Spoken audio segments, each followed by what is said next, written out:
أعوذ بالله من الشيطان الرجيم. بسم الله الرحمن الرحيم. والتين والزيتون وطور سينين وهذا البلد الأمين لقد خلقنا الإنسان في أحسن تقويم ثم رددناه أسفل سافلين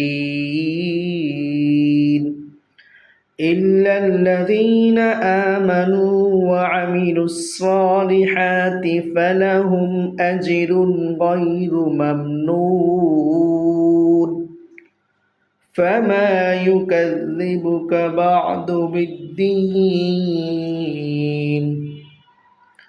أليس الله بأحكم الحاكمين صدق الله العظيم। প্রিয় বন্ধুরা, আমার কোরআন তেলাওয়াত যদি আপনাদের কাছে ভালো লাগে তাহলে আমার পেজটি ফলো দিয়ে রাখবেন, লাইক কমেন্ট করবেন, শেয়ার করবেন ইনশাআল্লাহ।